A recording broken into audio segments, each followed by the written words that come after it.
इस दुनिया में दो तरह के लोग होते हैं। कुछ लोग सोचते हैं फिर काम करते हैं और कुछ लोग सोचने के बजाय काम करना पसंद करते हैं। ज्यादातर लोग तुरंत स्टेप नहीं उठाते, वे इंतजार करते रहते हैं कि कोई व्यक्ति आएगा और उन्हें बताएगा कि उनके द्वारा सिलेक्ट किया गया फॉर्मूला गलत है। रॉबर्ट ने अपनी book rich dad poor dad में ऐसा क्यों कहा है, आइए जानते हैं। नमस्कार दोस्तों, योर पेज रीडर चैनल पर आपका स्वागत है। मैं हूं रविंद्र। आज आप इस वीडियो में देखने वाले हैं रॉबर्ट टी कियोसाकी द्वारा लिखित एक शानदार और life changing book rich dad poor dad का रिव्यू और एक शॉर्ट समरी। ये बुक आपको क्यों पढ़नी चाहिए, इसके लिए मैंने इस बुक के चैप्टर 9 के कुछ अंश आपसे शेयर करना चाहूंगा, जिसे सुनकर आप ये अंदाजा लगा लेंगे कि यह बुक आपके जीवन को कैसे पूरी तरह से बदल सकती है। बुक के शीर्षक से ही आप समझ जाएंगे कि बुक हमें क्या बताना चाह रही है कि रिच डैडी और पुअर डैडी में क्या फर्क होता है। अगर आपने रॉबर्ट के अमीर डैडी बनने के बताए लेसन 1 से लेकर 8 तक के वीडियोस को अगर नहीं देखा है तो मैं आपको सलाह दूंगा कि आप उन वीडियोस को पहले अवश्य देखें, नहीं तो आपको इस वीडियो में रॉबर्ट के बताए अमीर डैडी बनने के लेसन या फॉर्मूला को समझना मुश्किल रहेगा। तो आइए लेसन 9 के वीडियो को शुरू करते हैं। इस लेसन का शीर्षक है और ज्यादा चाहिए, कुछ काम जो आपको करने चाहिए। रॉबर्ट कहते हैं कि हो सकता है लोग उनके बताए 10 स्टेप से संतुष्ट ना हो, उनको यह कोरी फिलॉसफी की बातें लग रही होंगी और उनमें उन्हें कोई काम की बातें नजर नहीं आ रही होंगी। लेकिन रॉबर्ट के हिसाब से फिलॉसफी को भी समझना इम्पोर्टेंट है जितना कि काम की बातें। इस दुनिया में दो तरह के लोग होते हैं। कुछ लोग सोचते हैं फिर काम करते हैं और कुछ लोग सोचने के बजाय काम करना पसंद करते हैं। रॉबर्ट कहते हैं कि वे दोनों तरह के लोगों का कॉम्बिनेशन है और वे नए विचारों को पसंद करते हैं और साथ ही काम करना भी पसंद करते हैं। तो जो लोग इस तरह की कार्यसूची जानना चाहते हैं किसी काम को शुरू करने के लिए, तो रॉबर्ट उनको आगे जानकारी देते हैं जो वो खुद भी करते हैं। नंबर 1, आप जो कर रहे हैं उसे करना बंद कर दें। दूसरे शब्दों में अवकाश लें और थोड़ा आराम से बैठें और अपने काम को एनालाइज करें कि जो काम आप कर रहे हैं क्या वो काम इफेक्टिव भी है या नहीं। जो काम इफेक्टिव नहीं लगता उसे छोड़ दें और किसी और काम की तलाश करें। नंबर 2, नए आइडियाज की तलाश करें। बुक स्टोर पर जाएं और अलग तथा यूनिक टॉपिक्स पर बुक्स की तलाश करें। रॉबर्ट इन्हें फॉर्मूलाज का नाम देते हैं। मिसाल के तौर पर रॉबर्ट को एक बुक स्टोर में जॉयल मॉस्कोविच की बुक द 16% सॉल्यूशन मिली और उन्होंने उस बुक को खरीदा और पढ़ डाला। रॉबर्ट ने वही किया जो उस बुक में कहा गया था और हर स्टेप को फॉलो किया। ज्यादातर लोग तुरंत स्टेप नहीं उठाते, वे इंतजार करते रहते हैं कि कोई व्यक्ति आएगा और उन्हें बताएगा कि उनके द्वारा सिलेक्ट किया गया फॉर्मूला गलत है। रॉबर्ट ने कभी ऐसे लोगों की बातें नहीं मानी जिन्होंने वो काम खुद नहीं किया होता। नंबर 3, किसी ऐसे व्यक्ति को खोजें जो वह काम कर चुका हो या एक्सपीरियंस्ड हो जिस काम को आप करना चाहते हैं। रॉबर्ट कहते हैं कि ऐसे लोगों को आप लंच पर ले जाएं और उनसे एडवाइस मांगे और बिजनेस की बारीकियों को समझें। रॉबर्ट एक घटना का जिक्र करते हुए कहते हैं कि एक बार वे 16% टैक्स लिएन सर्टिफिकेट के लिए काउंटी टैक्स ऑफिस गए। वहां उन्होंने काम करने वाली एक गवर्नमेंट एम्प्लॉय को खोजा। उन्हें पता चला कि वे भी टैक्स लिएन सर्टिफिकेट में इन्वेस्ट करती हैं। रॉबर्ट ने तुरंत उस एम्प्लॉय को लंच पर आमंत्रित कर लिया। उस एम्प्लॉय ने रोमांचित होकर अपना सारा ज्ञान और पूरा प्रोसेस रॉबर्ट को बता दिया। उस एम्प्लॉय ने शाम तक वो जगह दिखाई जहां रॉबर्ट इस तरह की डील कर सकते हैं। उस एम्प्लॉय की हेल्प से रॉबर्ट ने 2 प्रॉपर्टीज खरीद ली जो तब से रॉबर्ट को 16% इंटरेस्ट दे रही हैं। रॉबर्ट कहते हैं कि उन्हें बुक पढ़ने में 1 दिन लगा, उस पर काम करने में 1 दिन लगा, लंच में 1 घंटा और 2 बेहतरीन डील्स हासिल करने में केवल 1 दिन लगा। नंबर 4, क्लास में जाएं, पढ़ें और सेमिनार में हिस्सा लें। रॉबर्ट न्यूज़पेपर और इंटरनेट पर नई और इंटरेस्टिंग क्लासेस की खोज करते रहते हैं जिनमें कई चीजें फ्री या सस्ती होती हैं। रॉबर्ट महंगे फाइनेंशियल सेमिनार्स में उनकी फीस पे करके भी जाते हैं। रॉबर्ट ने जो भी कोर्सेज अटेंड किए उसकी बदौलत वे अमीर बने और फाइनेंशियल फ्रीडम को हासिल किया। रॉबर्ट कहते हैं कि उनके दोस्त कभी भी ऐसे सेमिनार में नहीं गए, बल्कि वे तो रॉबर्ट को डिस्करेज करते थे कि वे सेमिनार्स में पैसा बर्बाद कर रहे हैं। उनके वे दोस्त आज भी वहीं पुरानी जॉब में अटके पड़े हैं। नंबर 5, रॉबर्ट कहते हैं कि आप किसी भी चीज के बहुत सारे ऑफर दें। रॉबर्ट कई प्रॉपर्टीज देखते हैं और आमतौर पर एक ऑफर लिख देते हैं। अगर आप नहीं जानते कि सही ऑफर क्या होता है तो ये रॉबर्ट भी नहीं जानते। रॉबर्ट ऑफर बताने का काम रियल एस्टेट एजेंट को देते हैं, वो खुद इस पर कम काम करते हैं। रॉबर्ट एक घटना का जिक्र करते हुए बताते हैं कि एक बार उनकी एक मित्र ने उनसे ये रिक्वेस्ट की कि रॉबर्ट उन्हें अपार्टमेंट हाउस खरीदना सिखाएं। शनिवार को रॉबर्ट और उनकी मित्र और उसका रियल एस्टेट एजेंट मार्केट में गए और उन्होंने 6 अपार्टमेंट हाउसेस देखे, लेकिन उसमें से 4 तो घटिया थे लेकिन 2 अच्छे थे। रॉबर्ट ने अपने मित्र से सभी 6 अपार्टमेंट के ऑफर लिखने को कहा और उन ऑफर में सभी अपार्टमेंट के मालिकों द्वारा मांगी गई कीमत से आधी कीमत लिखने को बोला। लेकिन इस बात से रॉबर्ट की मित्र और उनके एजेंट को बुरा लग गया, क्योंकि उन्हें लगा कि यह बदतमीजी है और इससे मकान के मालिकों को बुरा लग सकता है।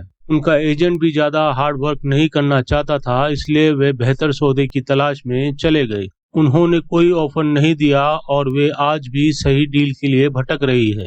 रॉबर्ट का कहने का मकसद है कि आपको नहीं मालूम कि डील की सही कीमत क्या है जब तक कि डील करने के लिए सामने दूसरी पार्टी ना हो। ज्यादातर बेचने वाले डील के लिए बहुत ज्यादा कीमत मांगते हैं। ये बहुत कम ही होता है कि बेचने वाला डील की ऐसी कीमत मांगे जो रियल वैल्यू से कम हो। इस घटना से रॉबर्ट समझाना चाहते हैं कि हमें ऑफर देना चाहिए, क्योंकि कोई भी हाँ कर सकता है।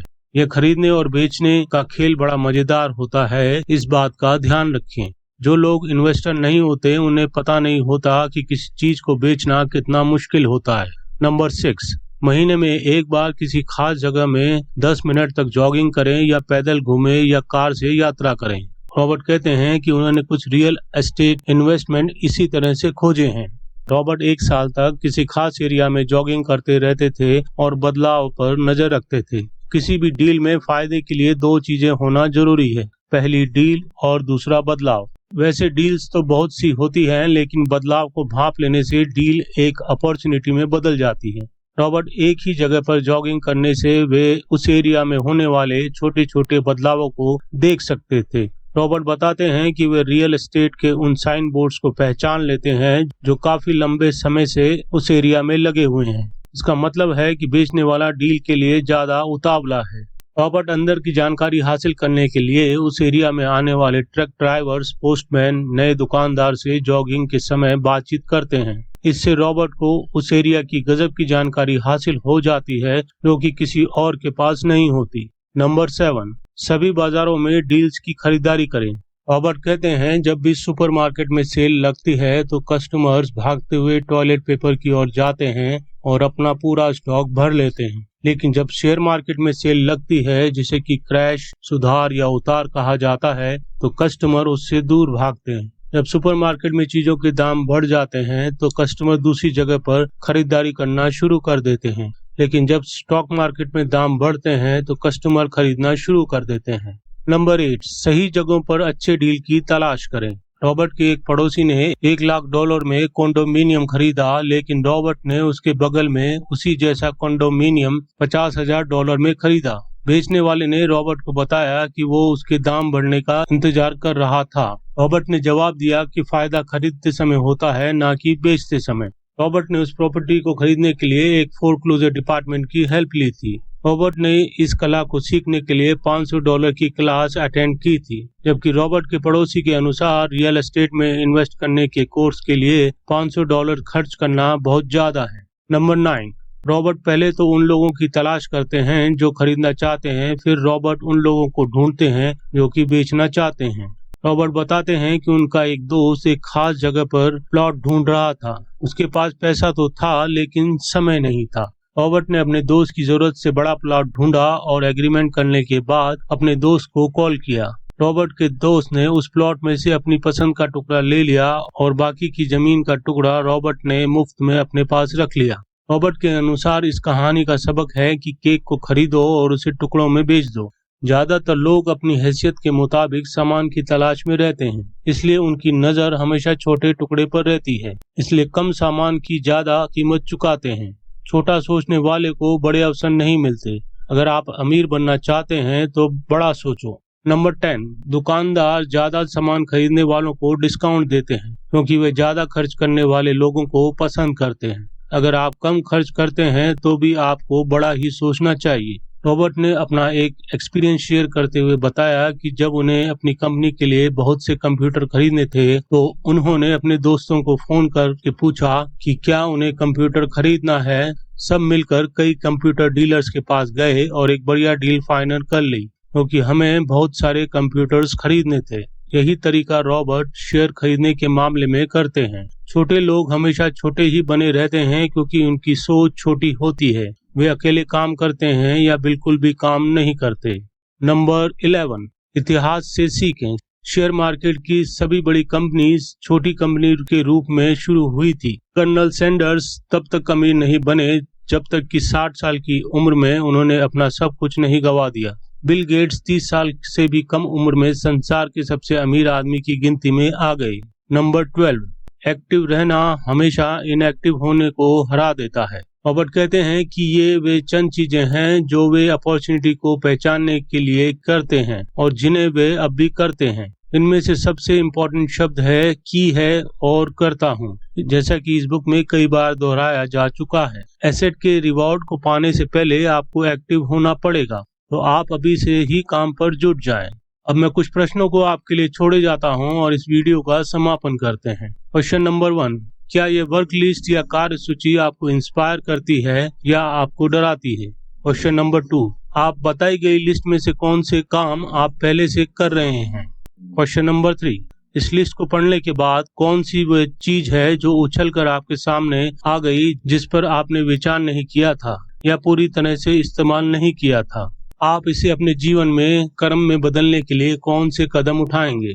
आप अपने जवाब कमेंट बॉक्स में दे सकते हैं। अगर आप ये जानना चाहते हैं कि रॉबर्ट कियोसाकी का इस बुक को लिखने के पीछे का मकसद क्या था और यह बुक क्यों सन 2000 से लेकर आज तक बेस्ट सेलर बनी हुई है, जो कि आपके लिए जानना बेहद इंटरेस्टिंग रहेगा, तो इस चैनल को सब्सक्राइब कर लें और बेल आइकन के बटन को दबा दें ताकि आने वाले वीडियोस का नोटिफिकेशन आपको मिलता रहे। और अगर आपको अमीर डैडी बनने के लिए रॉबर्ट कियोसाकी के द्वारा बताए गए 1 से लेके 8 तक के लेसन या सबक नहीं पता है तो हमारे 1 से लेके 8 तक के वीडियोस को अवश्य देखिए। उसके प्लेलिस्ट का लिंक डिस्क्रिप्शन बॉक्स में दिया गया है। अगर आपको ये वीडियो अच्छा लगा तो आप इसे लाइक और शेयर कीजिए ताकि मुझे ऐसे वीडियो बनाने का मोटिवेशन मिलता रहे। अगर आप कंप्लीट बुक पढ़ना चाहते हैं तो आप इसे खरीद सकते हैं, अमेज़न पर ये उपलब्ध है। लिंक डिस्क्रिप्शन बॉक्स में दिया गया है। अगर आप इस बुक की ऑडियो सुनना चाहते हैं तो ये कुकू FM पर उपलब्ध है, उसका भी लिंक डिस्क्रिप्शन बॉक्स में दिया गया है। इसी के साथ ये वीडियो यहाँ समाप्त होता है दोस्तों। जय हिंद, वंदे मातरम।